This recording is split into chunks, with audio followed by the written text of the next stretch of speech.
My next guest has become an icon to our world and beyond.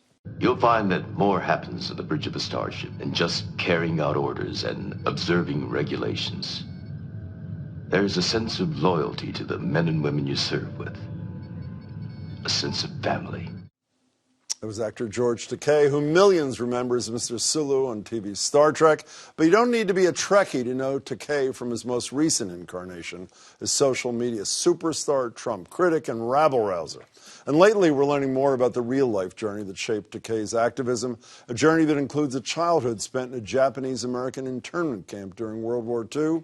That story is now the inspiration behind a musical called Allegiance, which focuses on the lives of a family who, like Takei's own, were uprooted from their home after the 1941 attack on Pearl Harbor. As I hope you know, more than 100,000 Japanese Americans were forced to relocate or split up during this period, arguably one of the darkest moments in U.S. history, but many stayed strong and endured.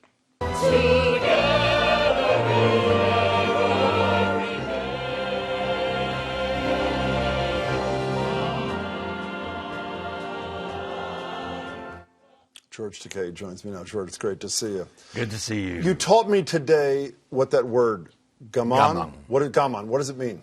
It means fortitude, resilience, and maintaining your dignity under harsh circumstances. Now, this story is essentially the story of your family. A little 4-year-old boy, his siblings, his parents, uprooted in California. You were sent to Arkansas. I think in this case it's Wyoming. That's right. But it's a variation of a theme. Tell people what the story of Allegiance is. It's a story of a nation that's swept up in war hysteria and racism, and simply because we happen to look like the people that bombed Pearl Harbor, we were swept up with no charges, no trial, no due process, the central pillar of our justice system, and incarcerated in 10 barbed wire prison camps in some of the most hellish places in the country.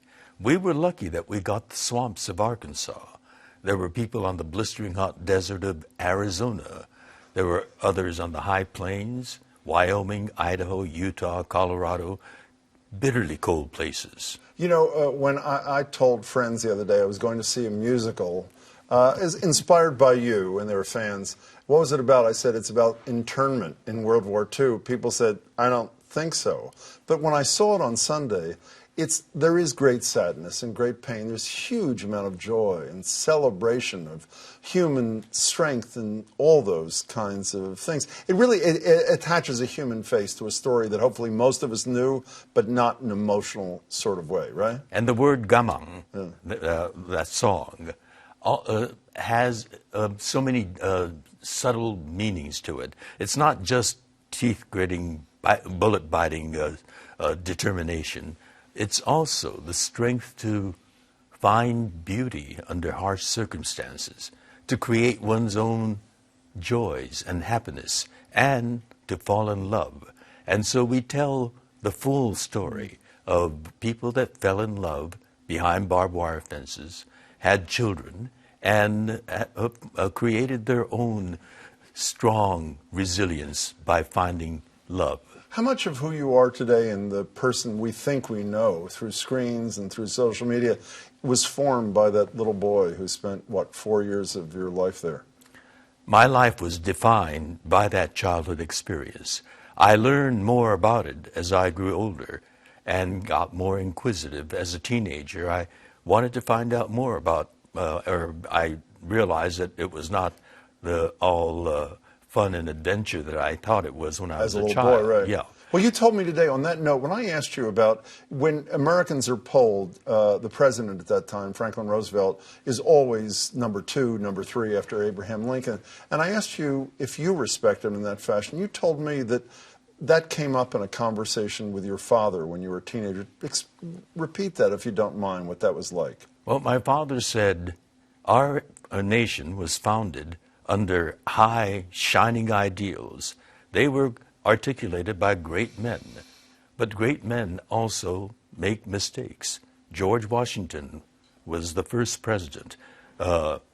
Thomas Jefferson wrote the Declaration of Independence and served as a third president of the United States. They were great men that founded this nation, but they kept other human beings as slaves. That was their mistake and the original sin of this country. And he was forgiving. He was forgiving. Are you forgiving? I am, because I'm my father's son, and he helped me get a better understanding of our government and of people. Is it true that you invited Donald Trump to this play? Is that true? I did. He was campaigning for the Republican nomination at the time that we were playing on Broadway. And I had done his... He's fired me. I've been well fired aware by of that. I know Donald Trump. And so I sent... clearly, he did not know this dark chapter of American history when he made that statement during the campaign that we need a complete and total ban on Muslims coming into the country. Did he respond? Well, I sent him the invitation. He never responded. But I kept reminding him via the talk shows. I went on morning talk shows, afternoon talk shows, and evening talk shows to tell people about the invitation.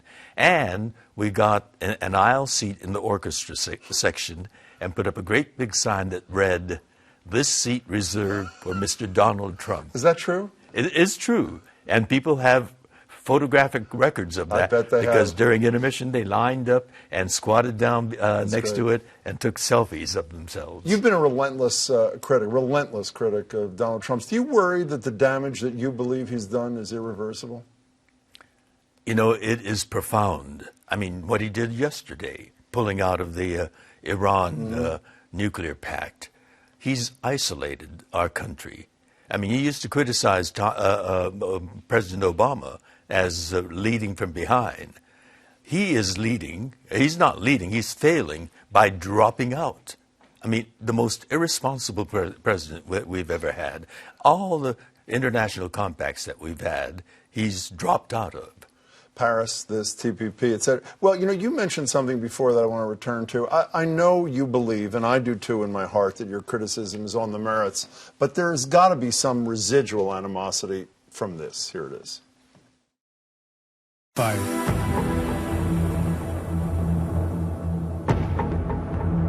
Thank you. Thank you very much. Thank you for this And opportunity. you're a terrific man. You're a terrific man. Any residual, but you were fired by Citizen Trump, no? At that time, it was painful because I wanted to win, and I thought we did win.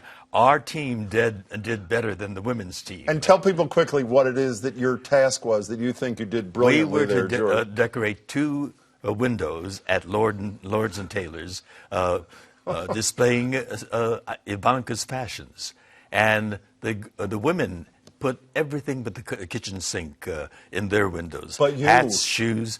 Ours was classy. Sure we were Fifth Avenue. Simple, elegant, and with taste. I think he thinks you were 10th Avenue. It was part of the problem. So 15 million followers on social media know you as a human rights advocate, same-sex marriage advocate. Actually, it's 10.4. No, but if that's Facebook. Oh, I added them up. Oh, believe well, me. thank I you know what very I'm much. talking about here. You're making me All look good. And you told me earlier today that really the tipping point for you was the action of another very high-profile celebrity, actor, American. Who was that? He was the governor of California. What was his name? Who happened to be a movie star. What was his name? Arnold Schwarzenegger. What did Schwarzenegger do that provoked your activism, George? Well, on the LGBT issue, because I was closeted until then, because I'm an actor and I wanted my career, and I knew I couldn't work if I were out. When Arnold Schwarzenegger campaigned for the governor's office, he campaigned by saying, "I'm from Hollywood. I've worked with gays and lesbians. I have friends who are gays and lesbians." And so when the California legislature, both the Senate and the Assembly, passed the marriage equality bill, I thought surely Schwarzenegger would sign that Based bill. on his campaign pledge. But his base was the right wing of the Republican Party, and he vetoed it. And that had me raging.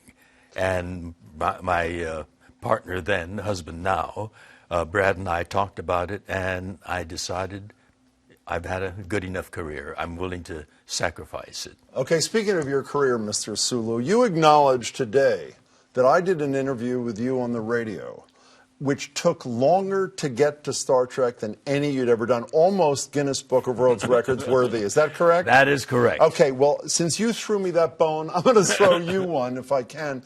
People of my generation who lived through the original Star Trek were really excited to see you today. But you know who the most excited people were? 20-something people at the library who weren't alive when the original series ended 50 years ago. Why do you think that is? I think it's because of my social media notoriety, but also because Star Trek is still alive and well. It's living long and prospering. But what's the connection that you think? It's not just being sci-fi fans. There's something deeper that I think, and I think you do too. Yes, it's, well, the Star Trek ideals of infinite diversity and infinite combinations working together in concert. And I think that is an attractive philosophy for young people today, because we do live in this diverse society. Boston is a minority-majority city. It is. That's the nature of the world we live in today, at least in the urban areas, Chicago, Los Angeles, San Francisco. And it is that diversity that's our strength. I mean, it's an amazing thing. I mean, we have now the descendants of slaves in the halls of Congress as lawmakers, and at the opposite end of Pennsylvania Avenue in the White House, we've had an African American as the President of the United States. I think this is an amazing country when something like that can happen. And we have a young man who spent years in a Japanese internment camp in Arkansas that is now an icon in America. And I'll tell you, I'm not a theater critic, but if people don't go see Allegiance, they are really doing themselves a disservice. If you liked Allegiance, if you thought it was a wonderful, moving experience, you are qualified to be a theater critic. It is a beautiful experience. And my understanding, you performed it in New York. You're going to see it for the first time tonight. Is that wildly exciting? Here in Look Boston, at your face, by the way. I get to see it for the first time, and I'm so excited about it. Will you let me know what you think about it when it's over? I sure will. George Takei, it's great to see you. Good chatting with Congratulations. you. Keep Thank up all you. your wonderful work. Allegiance runs from May 4th to June 2nd at the Calderwood Pavilion. For more information, you can go to speakeasystage.com.